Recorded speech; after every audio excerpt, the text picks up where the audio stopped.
হাসির রাজা, জ্ঞানের রাজা, রসিক রাজা।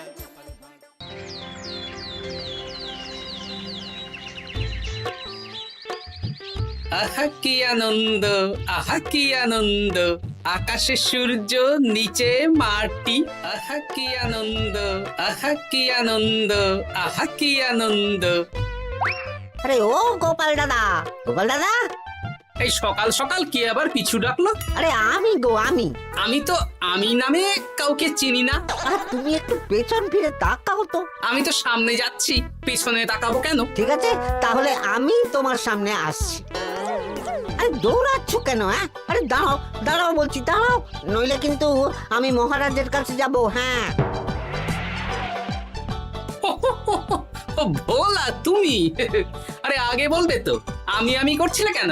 একদম কথা ঘোরাবে না গোপাল দাদা। এবার বলো কি বলছি। দেখো, আমি তোমাকে আগের বছর 50 মোহর ধার দিয়েছিলাম। এ কি, তোমার তো মিষ্টির দোকান, ধার দিলে তো লোকে ছুরি কাঁচি ধার দেয়, আর তুমি মোহরে ধার দেওয়ার ব্যবসা শুরু করেছো কবে থেকে বলো দেখি? আবার কথা ঘোরানো শুরু করেছো? হ্যাঁ, আমি এবার কিন্তু সত্যি মহারাজের কাছে যাব।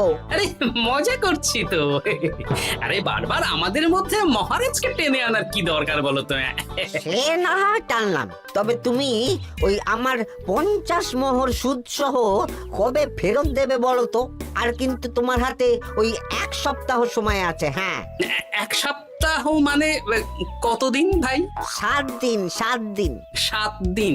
আচ্ছা 7 দিন মানে কত ঘন্টা? 24 গুণ 7, মোট ওই 168 ঘন্টা। ও, অনেক সময় আছে। দেখো গোপাল দাদা, তোমার সাথে কিন্তু আমার ওই কাগজে কলমে লিখিত পড়িত আছে। হ্যাঁ, যদি ওই সময়ের মধ্যে তুমি আমার কাছ থেকে নেওয়া ওই অর্থ আমাকে ফেরত না দিতে পারো, তাহলে কিন্তু তোমার ওই বাড়ি ঘর সব আমার হয়ে যাবে। হ্যাঁ, হ্যাঁ হ্যাঁ, মনে আছে মনে আছে। এখন রাজসভায় যাই, 168 ঘন্টা পেরিয়ে গেলে চলে এসো, কেমন? বেশ, কথাটা মনে থাকে যেন। হ্যাঁ, তখন আর কিন্তু কোনো চালাকি করতে যাবে না, আমি সোজা মহারাজকে বলে দেব। ঠিক আছে ঠিক আছে।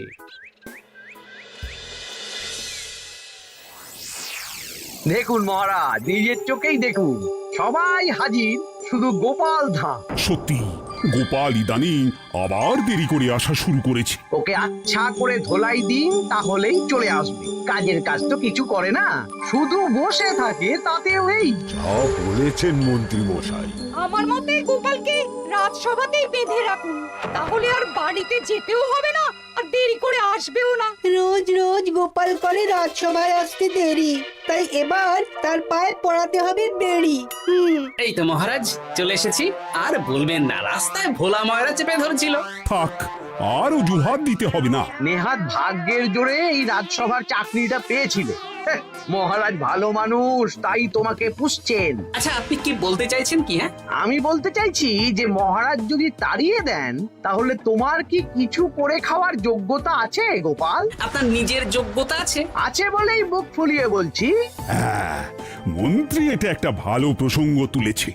আমার রাজসভার সকল সভাসদদের বলছি, যদি কোনো কারণে তোমাদের চাকরি চলে যায়, তাহলে তোমরা কি করবে একবার ভেবে দেখেছো? না মহারাজ, ভাবনাটা আমি সঠিক সময় কাজে লাগাই, ওই অকারণে ভেবে মাথা খারাপ করতে চাই না। হ্যাঁ, আহা, রাজসভার চাকরিটা তো তোমাদের পেশা। এই পেশার বাইরে তোমরা কে কি করতে পারবে? দেখুন মহারাজ, আমি তো ভেবেই দেখেছি যে যদি রাজসভার চাকরি না থাকতো, তাহলে আমি ব্যবসা করতাম। আমি মহারাজ যদি বিজ্ঞানী না হতাম, তাহলে শিক্ষা দান করতাম। আমি তো ছবি আঁকতাম, কলম না থাকলে আমি তুলি ধরবো। আমি কামারশালায় কাজ করতাম। আমার তো ছোটবেলায় মূর্তি বানানোর শখ ছিল, আমি মৃৎশিল্পের কাজ করতাম। কি গোপাল, এবার তুমি বলো। সবাই তো কিছু না কিছু বিকল্প ভাবনা চিন্তা করে রেখেছে। দেখুন মহারাজ, অনেক ভেবে দেখলাম আমার কাজ তো ভাড়ামো, তাই আমি লোক হাসিয়েই পয়সা রোজগার করব। আর বিশেষ কোনো গুণ তো আমার মধ্যে খুঁজে পাচ্ছি না মহারাজ। বেশ, আমি একটা ছোট্ট পরীক্ষা নেব। আজকের পর থেকে আগামী 7 দিন, আর এই 7 দিন তোমরা তোমাদের যা মন চায় সেটা করে রোজগার করবে। আমি তো খেতে ভালোবাসি। তাহলে খাবে। গোপাল হয় মুখ খুলে থাকে, নইলে চোখ বন্ধ করে। ও শুধু দুটো কাজই ভালো করতে পারে। আর 7ম দিনের শেষে বিচার হবে কে কত রোজগার করেছে। যার রোজগার সবচেয়ে বেশি হবে তাকে আমি দেব 100 মোহর উপহার।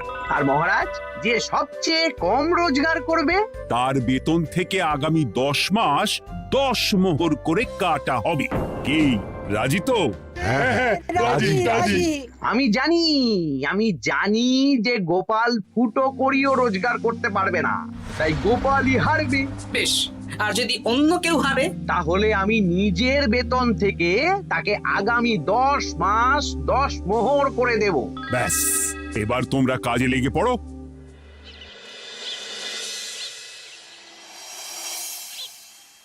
এ কি গিন্নি, আজকেও নিরামিষ? হ্যাঁ, আজকেও নিরামিষ খেতে হয়। হ্যাঁ, রোজই তো কিছু না কিছু একটা লেগে আছে তোমার। আমাদের পুরো শরীরটাই তো আমিষ। হ্যাঁ, তাহলে আমিষ খেতে বাধা কিসের বলো দেখি? বেশি তর্ক করতে হবে না বাপু, তা তোমাকে ডিম বানিয়ে দেবো। হ্যাঁ, না, আমি মানুষই। ঠিক আছে গিন্নি। আরে তোমাকে ডিম বানাবো বলেছি নাকি? আমি বললাম তোমার জন্য ডিম বানিয়ে দেবো। জন্যটা তো বলনি তখন। আরে তাড়াতাড়ি দাও, তাড়াতাড়ি দাও।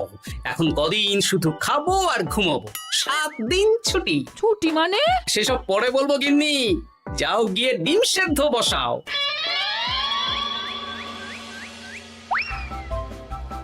আরে করছোটা কি? বাড়িতে যা মোহর আছে সব তুলে কোথায় নিয়ে যাচ্ছো?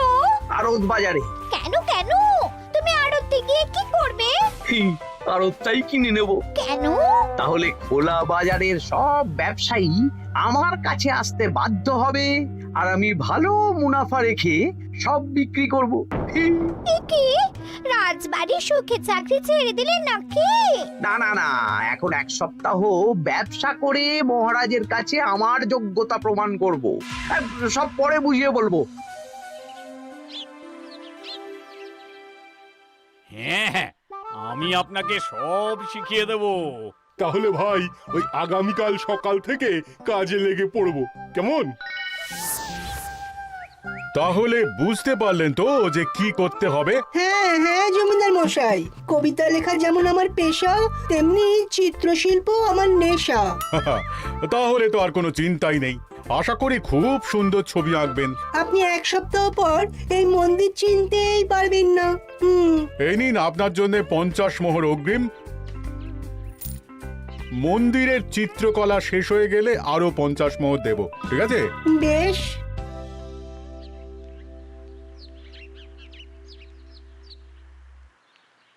এই হাত চালা, হাত চালা। হাত পা সবই তো চালাচ্ছি মন্ত্রী মশাই। আপনি এত শাকসবজি আনাজ দিয়ে করবেনটা কি? আমি এখন 7 দিন কৃষ্ণনগরের বাজার নিয়ন্ত্রণ করব, তাই সব জিনিসপত্র আড়ত থেকে আমি নিজেই কিনে নিয়েছি। এবার সাধারণ বাজারের দোকানদাররা আপনার কাছে আসবে। কাল সকাল থেকে শুধু মোহর গুনবো।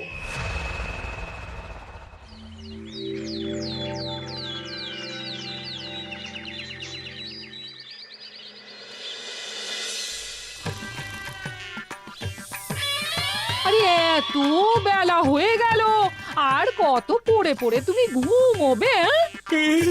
এত লম্বা ছুটি পেয়েছি, এখন তো বিশ্রাম নিতেই হবে গিন্নি। কিন্তু পুকুর ঘাটে গিয়ে তো আমি অন্য কথা শুনলাম।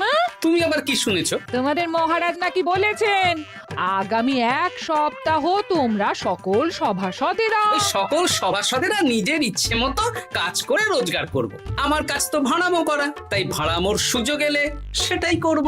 কিন্তু যদি সুযোগ না আসে, তাছাড়া যার রোজগার সবচেয়ে কম হবে তার তো বেতন থেকে 100 মোহর কাটা হবে গো। এই খবর পেয়ে গেছো? বাবা, পুকুর ঘাট না পরনিন্দা পরচর্চা কেন্দ্র?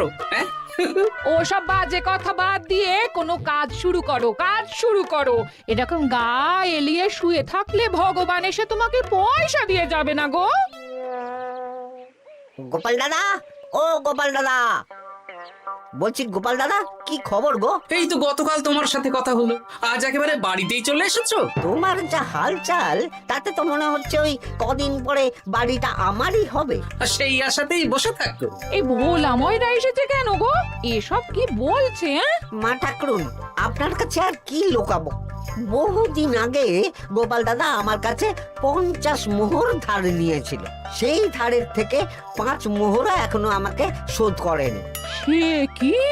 হ্যাঁ, শর্ত অনুযায়ী যদি গোপাল দাদা আগামী ওই 6 দিনের মধ্যে ধার না শোধ করতে পারে তাহলে এই বাড়ি আমার হয়ে যাবে। তুমি আমাকে এত বড় কথা লুকিয়ে রেখেছো? না, আমি বলবো বলবো করে বলা হয়ে ওঠেনি আর কি। এবার আপনি দেখুন গিন্দিমা কি করবেন। ভিটে মাটি ছেড়ে কোথায় গিয়ে উঠবেন দেখুন।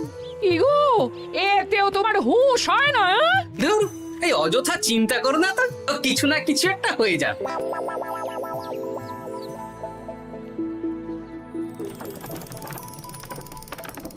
বাহ বাহ বাহ, পণ্ডিত মশাই, আপনি তো এর মধ্যেই কাজ শিখে গেছেন। আমি তো ছোট থেকেই মাটির পুতুল বানাতে ভালোবাসতাম। বিভিন্ন দেবদেবীর মূর্তি নিজেই বানাতাম, তারপর পুজো করতাম। আমার পরম সৌভাগ্য, আপনার মতন পণ্ডিত মানুষ আমার কুমোর শালায় কাজ করছেন। কোনো কাজে তো ছোট নয়। সত্যি সভাকবি মশাই, আপনার তুলিতে জাদু আছে। কি সুন্দর কারুকার্য। সবই আমার মা বাবার দান। আমার বাবা খুব বড় চিত্রশিল্পী ছিলেন। উনি হাতে ধরে আমাকে ছবি আঁকা শিখিয়েছেন। বাহ বাহ বাবা।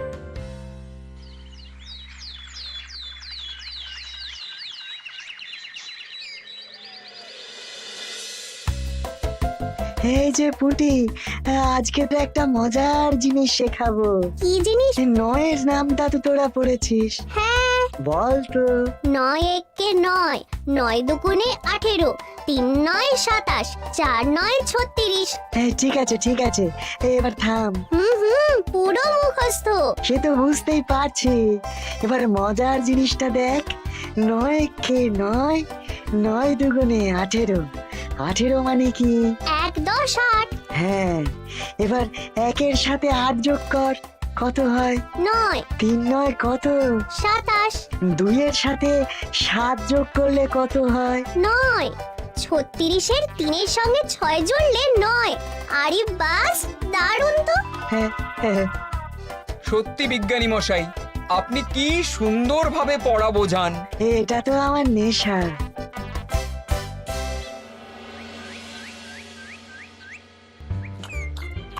বলছি, তুমি তো দিব্যি বাড়িতে বসেই আছো, কিছুই তো করছো না। সত্যি বলো তো, তুমি ভাড়া মোছাড়া আর কি কিছু করতে পারো? এই এই, আদেশ করতে পারি। গেনি, একটু তরকারি দাও তো, জলের ঘটিটা দাও না। যত সব। আচ্ছা, সত্যি তো ভাড় না হলে আমি কি হতাম? আমি কুমোর হতাম। মাটির কাজ শুনেছি খুব সোজা। যাই, কুমোর পাড়ায় যাই।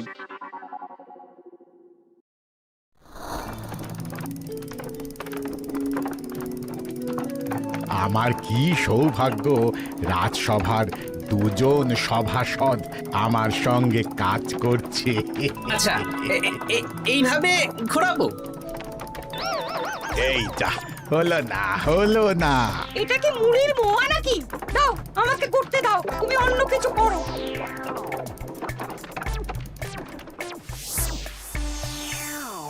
বলো গোপাল দাদা, কি দেবো?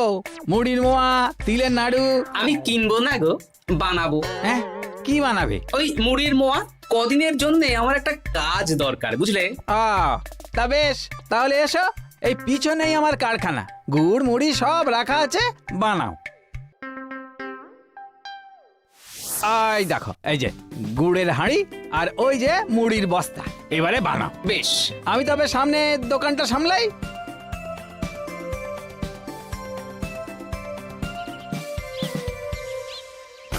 এ কিসের আওয়াজ হলো? আরে আরে আরে, এ কি করলে গোপাল দাদা? আর বলো না, ওই গুড়টা ঢালতে গিয়ে হাঁড়িটা হাত ফসকে পড়ে গেল। এই তুমি যাও তো, তোমাকে কিচ্ছু করতে হবে না, যত সব বিপদ বাড়ানো।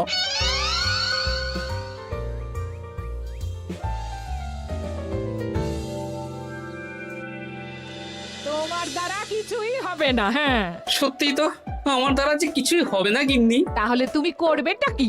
এমন করে বলো না গিন্নি, সবারই খারাপ সময় যায়। আর খারাপ ভালো, যে সামান্য মুড়ির মোয়া বানাতে পারে না তার মুখে এসব মানায় না, মানায় না। এদিকে বাজারে সবজির দাম হু হু করে বেড়ে গেছে। তাই নাকি? বলি তুমি জানবে কি করে? কদিন তো শুয়ে বসে আছো, আমি তো বাজার দোকান করি।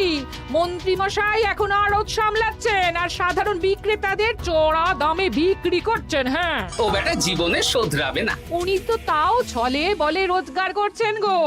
আর তাছাড়া অনেকে পথে গান শুনিয়েও রোজগার করেন, সেটাও তো তুমি পারবে না। হ্যাঁ, এই তো পেয়েছি।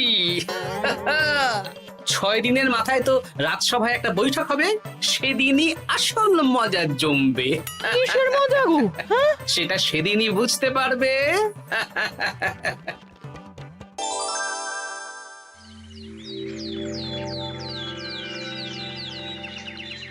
তারপর বলো, আজ তো ষষ্ঠ দিন, আজ অবধি তোমরা কে কত কত রোজগার করেছো? মহারাজ, আমি এখনো অবধি 200 মোহর। বাহ বাহ বাহ! আমি মহারাজ 15 মোহর। হ্যাঁ, আমি 5 মোহর। বিভিন্ন বাড়িতে বাচ্চাদের পড়াচ্ছি, শিক্ষাদান করছি দিনরাত। সেনাপতি, আমি 10 মোহর পেয়েছি, আরো পাবো। আমি 50 মোহর অগ্রিম পেয়েছি, আরো পাবো আগামীকাল। বাহ বাহ বাহ! সবাই তো ভালোই রোজগার করেছো। আর গোপাল, তুমি বলো। মহারাজ, আমি এখনো অবধি কোনো রোজগার শুরু করিনি। আমি আগেই বলেছিলাম গোপাল একটা কানা করিও রোজগার করতে পারবে না।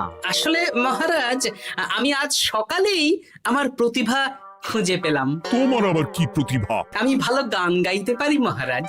আমার ছোট্টবেলার ইচ্ছে ছিল আমি রুদ্ধদ্বার সভা করব, গান গাইবো, আর দর্শক বা শ্রোতারা আমার গান শুনে আমাকে পয়সা দেবে। বাহ বাহ বাহ!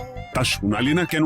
আমি চাই আপনারা সবাই আমার বাড়িতে আসুন, আমার গান শুনুন। এই না না না না না, তোমার গান শুনে অর্থ ব্যয় করতে পারবো না গোপাল। যদি শোনাতে হয় তো বিনামূল্যে শোনাও। তুমি ভেবেছো কায়দা করে গান শুনিয়ে রোজগার করবে? সেসব চালাকি কিন্তু চলবে না। না মহারাজ, আমার গান শুনতে আসার জন্য একটা কানা করিও খরচ করতে হবে না। আমি বিনা পারিশ্রমিকে গান শোনাবো। বেশ, তাহলে কবে শোনাবে বলো? এখনই চলুন, শুভস্য শীঘ্রম। আবার যেতে হবে কেন? এখনই শোনাও। আমার আবার নিজের বাড়ি ছাড়া প্রতিভা বিকশিত হয় না। বেশ তো, এই কদিন টানা কাজ করেছি, তোমার গান শুনে মনটা যদি ফুরফুরে হয়ে যায় ভালো তো।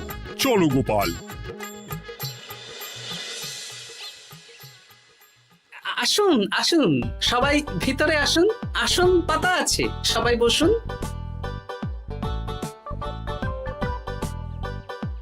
নাও, এবার গান শুরু করো। দাঁড়ান মহারাজ, আমার গান আমি বাইরের লোককে শোনাতে চাই না। কু কু বাবা, আবার কোকিলের মতন আওয়াজ করছে। কু।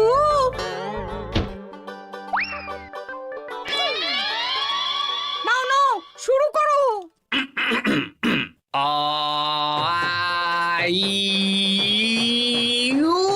ওরে বাবা রে বাবা! আরে এত চিৎকার করছো কেন? থামো থামো থামো! এটা ভালো লাগছে না, অন্য গান শোনাচ্ছি তাহলে। আকাশে মেঘে বাতাসে বায়ু, জ্যোতিষী বলেছে আমার 100 বছর আয়ু। আরে থামো থামো! আরে কান ঝালাপালা হয়ে গেল। না, থামতে আমি পারবো না, গান শুনতেই হবে। ওরে ওরে বাবা রে বাবা, এই কানে তালা লেগে গেল, আমি পালাই। পালাতে পারবেন না, বাইরেও তালা দেওয়া আছে। বাইরে তালা খুলতে বলো। বাইরে বেরোতে হলে প্রত্যেককে 100 মোহর দিতে হবে। আমরা তো আগেই বলে দিয়েছি, তোমার গান শোনার জন্য কোনো পয়সা দিতে পারবো না। এটা তো গান শোনার জন্য নয়, বাইরে যাওয়ার জন্য। আমার গান শুনতে আসার জন্য কোনো অর্থ লাগে না। গান শুনে বাইরে বেরোতে গেলে অর্থ লাগবে, জনপ্রতি 100 মোহর মাত্র। কি জ্বালাতন! হয় দিন, নইলে আবার শুরু করছি। থামো থামো। আপনারা কি সবাই দেবেন না এখানেই থাকবেন? এই আরে, আমার কাছে এখন 50 মতন মোহর আছে। আমার কাছে 5 মোহর আছে। সে আমি লোক পাঠাচ্ছি আপনাদের সবার বাড়িতে, পুরো অর্থ পাবো, তারপর সবাইকে ছাড়বো। আচ্ছা, এটা কি ঠিক করলে গোপাল? দেখুন মহারাজ, আমি কথা নিয়ে খেলি। সব সভাসদেরা 6 দিন খেটে যা না রোজগার করেছে, আমি শুধু বুদ্ধির জোরে আর ভাড়ামো করে ঘন্টা খানিকের মধ্যে তার থেকে বেশি রোজগার করে নিলাম। যদিও এখনো একদিন সময় আছে। সত্যি গোপাল, তোমার বুদ্ধির জবাব নেই। মন্ত্রী মশাই, যে সবচেয়ে কম রোজগার করবে আপনাকে কিন্তু তাকে আগামী 10 মাস 10 মোহর করে দিতে হবে। হ্যাঁ নয় হ্যাঁ, এরকমই তো তুমি মুখ বড় করে বলেছিলে। গিন্নি কই গো, ভোলাকে ডেকে আনো, ওর ধার আজকেই শোধ করে দেব। হ্যাঁ যাচ্ছি। হ্যাঁ, আমরাও যাচ্ছি। গোপাল, কালকে রাজসভায় এসে তোমার পুরস্কারের অর্থটাও নিয়ে যেও। সে তো নিশ্চয়ই।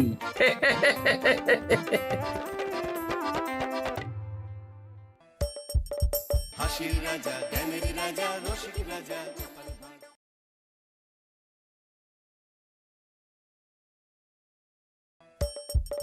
হাসির রাজা জ্ঞানের রাজা রসিক রাজা।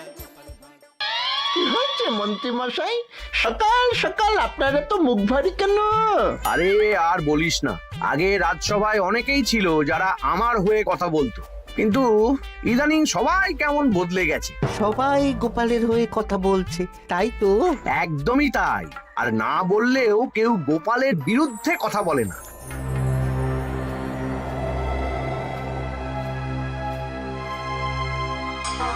কি মন্ত্রী মশাই, আজকাল তো আমার কথা আর মনেই পড়ে না, ভুলে গেছেন নাকি?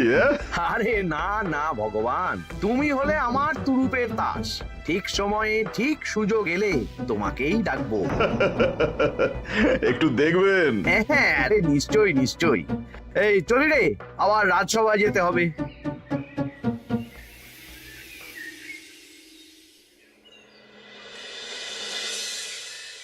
আচ্ছা, তোমরা বলো তো, আমাদের রাজ্যের সার্বিক উন্নতির জন্য সবার আগে কি দরকার? মহারাজ, আমি বলবো। বলো গোপাল। সততা আর শিক্ষা, এই দুটো জিনিস মানুষের মধ্যে থাকলে রাজ্যের উন্নতি কেউ আটকাতে পারবে না মহারাজ। একদম ঠিক বলেছ পণ্ডিত, তুমি তো শিক্ষার কাণ্ডারি। তুমি কি বলতে চাও এই ব্যাপারে?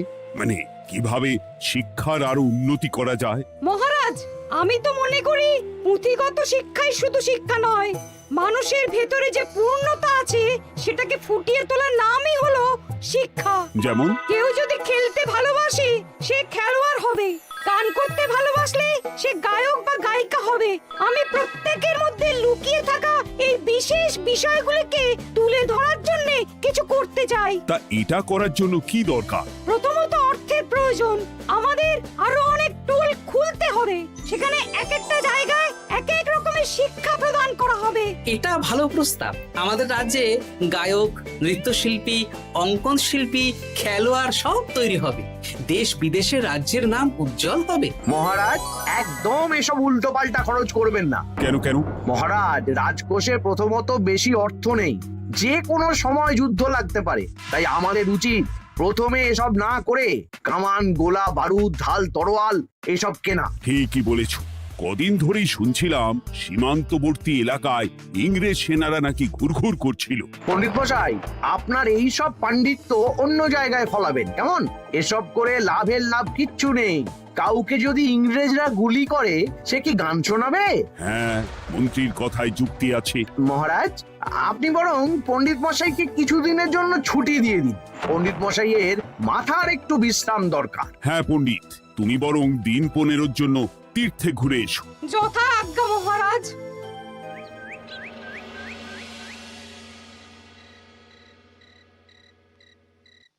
শোনো ভগবান, সকালেই তুমি কাজের কথা বলছিলে, আমি এমন ছক কষেছি, কালকে থেকেই তোমার জন্য একটা ভালো বেতনের কাজ জোগাড় করে দেব। শুধু যা বেতন পাবে তার অর্ধেক আমাকে দিতে হবে, কেমন? রাজি রাজি। কি কাজ বলুন? শোনো, বাহ বাহ, দারুণ দারুণ, হয়ে যাবে কাজ।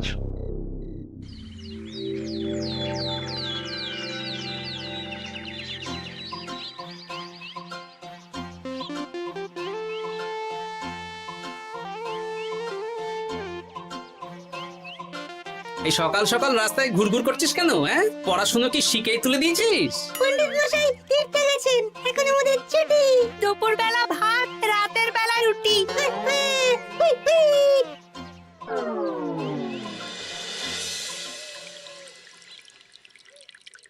মহারাজ, গতকাল পণ্ডিতকে ছুটি দিলেন আর আজ পাঠশালার সব ছাত্রছাত্রী সকাল থেকে ঘুরঘুর করছে। এ কি, তাহলে তো মুশকিল। মুশকিল আসান করার রাস্তা আমার কাছে আছে মহারাজ। আমার সন্ধানে এমন একজন পণ্ডিত আছেন যিনি বহু ভাষাবিদ, অনেক পাণ্ডিত্য, দেশ বিদেশে শিক্ষাদান করেছেন। কিন্তু তাকে আমরা পাবো কোথায়? তিনি কৃষ্ণনগরে ঘুরতে এসেছেন, শুধু ওনাকে বেতনটা একটু বেশি দিতে হবে, এবং তিনি এই রাজ্যের যে কোনো মানুষের চেয়ে বেশি শিক্ষিত, তার পড়ানোর ধরনই আলাদা। সে কোথায়? আমি তাই ওনাকে আজকে রাজসভায় আসতে বলেছি। মহারাজ, আপনার সাথে একজন দেখা করতে এসেছেন। দেখুন মহারাজ, বলতে না বলতেই হাজির। ওনাকে ভিতরে আসতে বলো। আচ্ছা মহারাজ।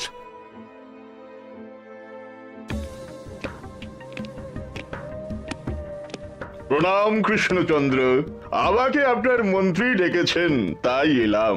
মন্ত্রীর সাথে কথা হয়েছে আমাদের রাজ্যের শিক্ষার উন্নতির ব্যাপারে। আমাদের মানে?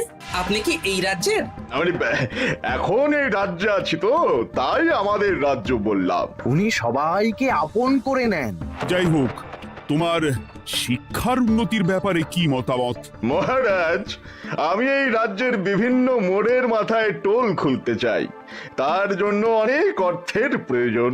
তাতে কি উপকার হবে? ছাত্রদের জন্য তো নির্দিষ্ট পাঠশালা আছে। যখন শত্রুরা আক্রমণ করতে আসবে তখন তারা দেখবে রাস্তার মোড়ে মোড়ে টোল, মোড়ে মোড়ে টোল। তারা বুঝতে পারবে এখানে সবাই শিক্ষিত। আর শিক্ষিত লোককে ক্ষমতার অধীনে রাখা কঠিন, যুদ্ধে জিতলেও শাসন করা মুশকিল। কারণ অশিক্ষিতকে বোকা বানানো সহজ, কিন্তু শিক্ষিতকে বোকা বানানো কঠিন। নতুন পণ্ডিত একদম ঠিক কথা বলেছে। কোনো বাইরের রাজা বা শত্রু আক্রমণ করার আগে 5 বার ভাববে। এই সেরেছে। গতকালই মন্ত্রী বলছিল শিক্ষার দরকার নেই, অস্ত্র কিনুন, আর আজকেই শিক্ষার পক্ষে কথা বলছে। ব্যাপারটা কেমন সন্দেহজনক, নজর রাখতে হচ্ছে। বেশ, আমি তোমার এই শিক্ষা সম্প্রসারণের প্রস্তাবে রাজি। মন্ত্রী, তুমি এই প্রকল্প দেখভাল করবে। আচ্ছা, কত খরচ হতে পারে একটা হিসেব করে আমাকে জানিও, আমি দিয়ে দেব। আচ্ছা মহারাজ, আপাতত 500 মোহর দিয়ে রাখুন, পরে যা লাগবে বলে দেব। উফ, সকালে এক পত্তন বাজার, বিকেলে এক পত্তন বাজার, আর পারি না। আরে হাত চালাও, হাত চালাও। বাবা, কাজ শুরু হয়ে গেল। হ্যাঁ, আর ছাত্রদের পাঠশালার কাছে যেতে হবে না। পাঠশালা ছাত্রদের বাড়ির কাছে চলে আসছে, যেখানে সেখানে পাঠশালা। এ তো যেখানে সেখানে শিক্ষা। ঠিক বলেছো। আজ থেকে আমি আর নতুন পণ্ডিত চালু করছি, ধরো শিক্ষা মারো পেরে। শিক্ষাকে ছাত্রছাত্রীদের মধ্যে গেঁথে দিতে হবে। এতদিন জানতাম ধরতক্তা মার পেরে, এখন বদলে যাবে। কিন্তু একটা পণ্ডিত এতগুলো পাঠশালা একা সামলাবে কি করে? খেপে খেপে, মানে সকাল 6টা থেকে 7টা একটা জায়গায়, পরে 7:30 থেকে 8:30 আরেকটা, এইভাবে বিভিন্ন জায়গায় পণ্ডিত ঘুরে ঘুরে শিক্ষাদান করবেন। না, ব্যাপারটার উপরে মহারাজকে নজর রাখতে বলতে হবে। মহারাজ, আমার মনে হয় এই পাঠশালায় আগামীকাল থেকে কেমন পড়াশোনা শুরু হবে, আপনার সেদিকে একটু নজর রাখা উচিত। হ্যাঁ, দেখি আগামীকাল সকাল সকাল বিভিন্ন পাঠশালায় গিয়ে নজর রাখবো। আর হ্যাঁ, আমাকে নতুন পণ্ডিত একটা তালিকা দিয়েছে, কোন পাঠশালায় কখন পড়াবে সেটার তালিকা। আমিও যাব আপনার সাথে।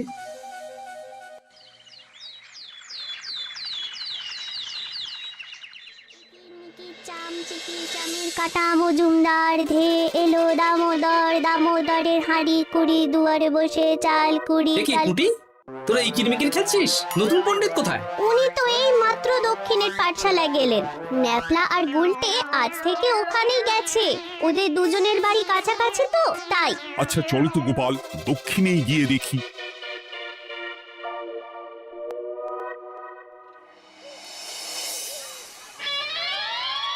কি এখানেও তো নতুন পণ্ডিত নেই। নতুন পণ্ডিত মশাই আমাদের একের নামটা মুখস্থ করতে দিয়ে চলে গেলেন। একের নামটা? এসব কি হচ্ছে? শিক্ষার নামে অর্থের জলাঞ্জলি মহারাজ। না, আজই রাজসভায় এর বিচার হবে। মন্ত্রী, আমি যা দেখলাম তাতে শিক্ষা তো কদিন পরে লাটে উঠবে। আমার এক ভাগ্নি তো আজ পাঠশালায় গিয়ে লুকোচুরি খেলেছে। নামমাত্র পড়াশুনো আর বাকি সময় খেলা, এভাবেই বয়ে গেল বেলা। মন্ত্রী, এই তোমার নতুন পণ্ডিতের দৌড়। মহারাজ, একজনের পক্ষে এতগুলো পাঠশালায় শিক্ষাদান তো সম্ভব নয়। তার জন্য তো আরো পণ্ডিতের প্রয়োজন, আর তার জন্য চাই আরো অর্থ। আবার অর্থ? শুধু মহারাজের অতিরিক্ত অর্থ খরচ হবে বলে আমি আগে এই প্রস্তাবটা রাখিনি। বেশ, তা আর পণ্ডিত কোথায় পাবে? আমাদের নতুন পণ্ডিতের কাছে অনেক পণ্ডিতের সন্ধান আছে। উনি একটা হাঁক মারলেই সব চলে আসবে। বেশ, তাহলে তাই ব্যবস্থা করো। এভাবে শিক্ষার অবনতি আমি চোখে দেখতে পারবো না। আরো 300 মোহর লাগবে। পেয়ে যাবে। এ তো দিনে দুপুরে ডাকাতি। ব্যাপারটা ধরতে হবে, কিছু একটা ঘোট তো আছেই। আর নতুন পণ্ডিতদের যদি কোথাও একটু থাকা খাওয়ার ব্যবস্থা করা যায় তাহলে ভালোই হয়। রাজবাড়ির অতিথিশালা তো আছেই, ওখানেই না হয় ব্যবস্থা করে দেব।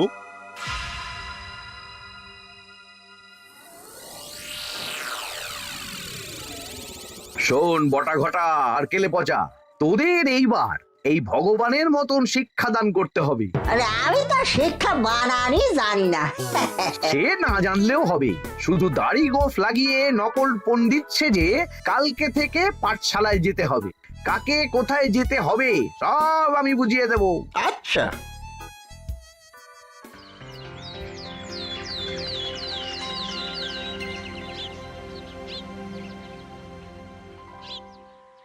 আচ্ছা বল তো, গতকাল তোদের বাড়িতে কি কি রান্না হয়েছিল? ভাত, মসুর ডাল আর লাউ ঘন্ট। লাউ ঘন্টের মধ্যে চিংড়ি ছিল না। আজকে কি রান্না হবে? আজকে সকালে বাবা বাজার থেকে পাকা কাতলা এনেছে।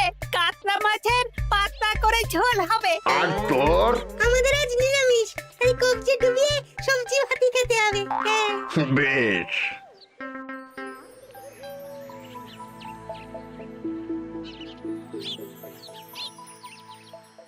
বল, আজকে তোরা কি কি শিখলি? আমি লাউ ঘন্ট। আমি সবজি ভাত। আমি কাতলা মাছ। কি বলছিস কি?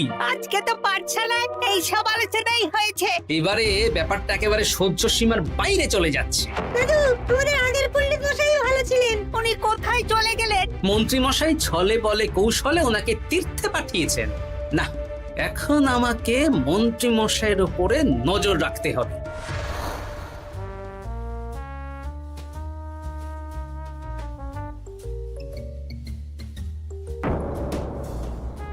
পাঠশালায় পড়ানোর ব্যাপার তো বিকেলেই মিটে গেছে। রাজবাড়ির অতিথিশালায় না গিয়ে নতুন পণ্ডিত মশাইরা এদিকে আবার কোথায় যাচ্ছেন? সাথে মন্ত্রীও আছেন, ব্যাপারটা নজর রাখতে হবে। তাড়াতাড়ি চল। চলুন চলুন। এদিকে তো বটা ঘটার বাড়ি, এদিকে মন্ত্রী মশাই কোথায় যাচ্ছেন?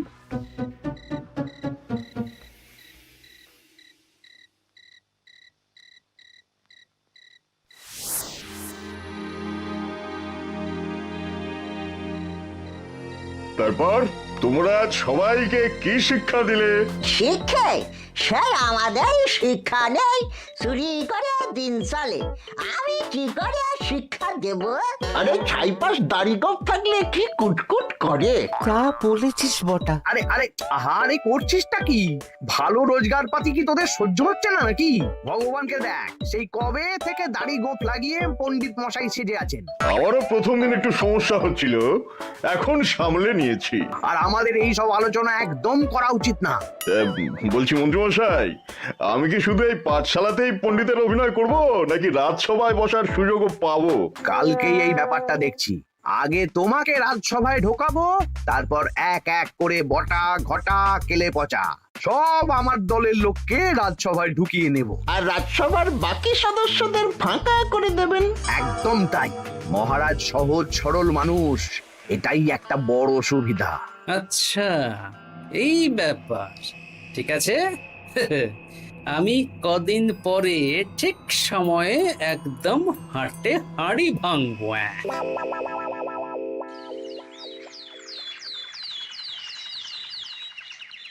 তাহলে মন্ত্রী, আর কোনো সমস্যা নেই তো? না না মহারাজ, এখন আর কোনো সমস্যা নেই।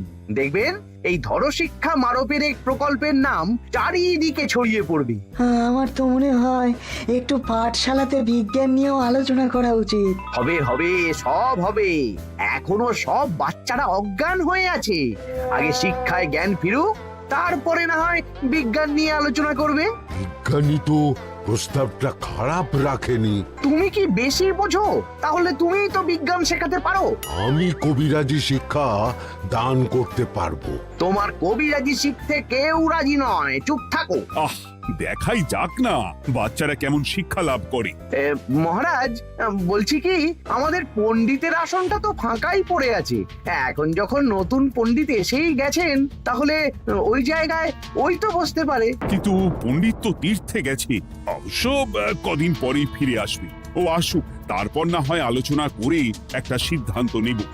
পণ্ডিত মশাই না হয় এসে পুজো পাঠটাই করুক, কিন্তু রাজসভায় এরকম ফাঁকা থাকলে কেমন একটা লাগে। বেশ, তাহলে তাই হোক। কালকে থেকে নতুন পণ্ডিত আমাদের পুরনো পণ্ডিতের জায়গায় বসবে। এইভাবে রাজসভা ফাঁকা করে যেতে হবে। তাহলে একদিন সবাই আমার পক্ষেই কথা বলবে, আর শেষে রাজাকেই সরিয়ে দেব।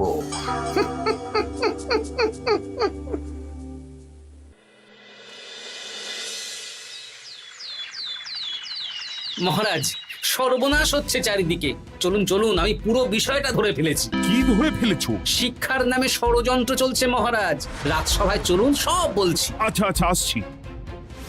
হ্যাঁ বলো গোপাল, তুমি কি বলছিলে শিক্ষার নামে ষড়যন্ত্র নাকি? মানে গোপাল মস্করা করছে নাকি? রাজ্যে দারুণ শিক্ষাদান চলছে। মহারাজ, আমি দেখে ফেলেছি আমাদের নতুন পণ্ডিত আসলে কোনো পণ্ডিত নন। ইনি আপনাকে, আমাদের সবাইকে বোকা বানাচ্ছেন। তাই না? ডাকো দেখি নতুন পণ্ডিতকে। এই তো মহারাজ, আমি চলে এসেছি। এই তো, ইনিই বদমাশি করছেন, শিক্ষার্থীদের ভবিষ্যৎ নিয়ে খেলছে। এই বল, আসল কথাটা বল। কি বলবো, এসব ভাড়ামো বন্ধ করো গোপাল। না বললে আমি কিন্তু ধুতি খুলে দেব।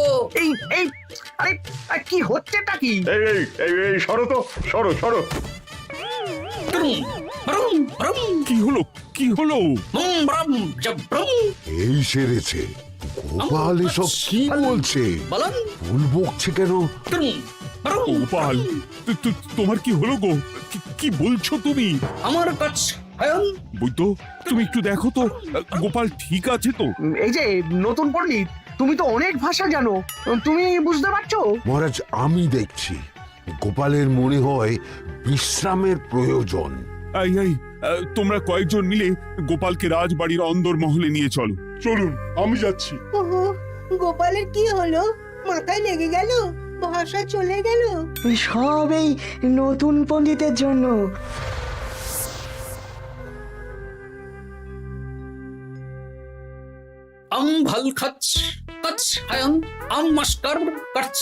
মহারাজ, আমার মনে হচ্ছে গোপালের বাইরে থেকে কিছু হয়নি, ভিতর থেকে কিছু হয়েছে।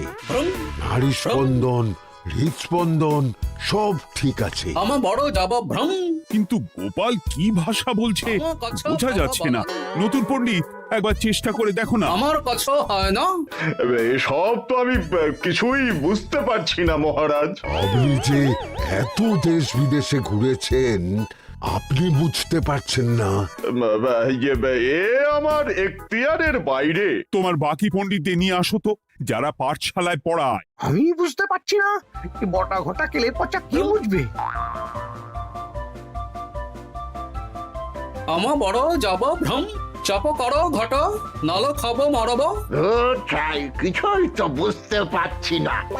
রাজসভায় কাউকে না দেখতে পেয়ে এখানে এলাম। ওই তো আমাদের পুরনো পণ্ডিত চলে এসেছে। শুনলাম গোপালের নাকি কি হয়েছে।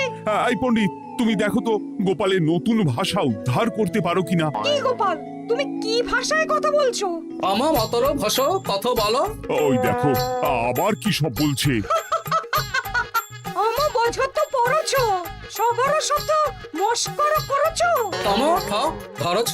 হ্যাঁ, এই পণ্ডিত, এটা কি ভাষা?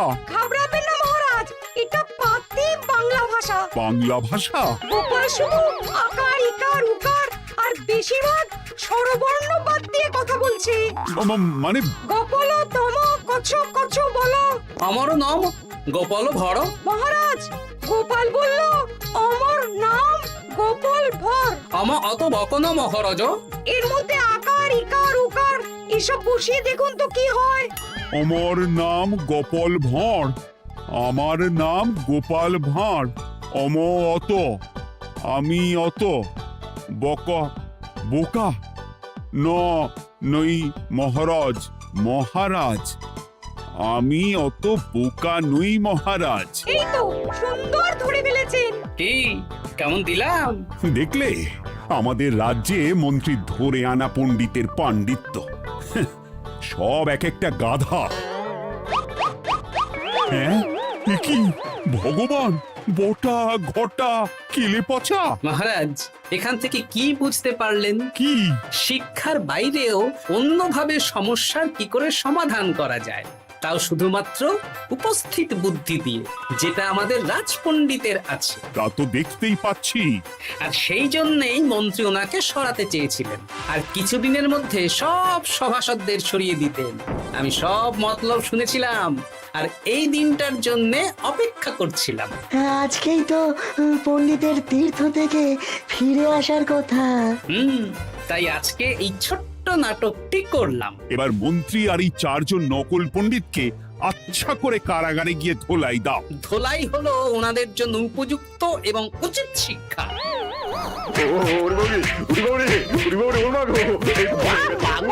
বাবা গো, ভুল হয়ে গেছে গো। আরে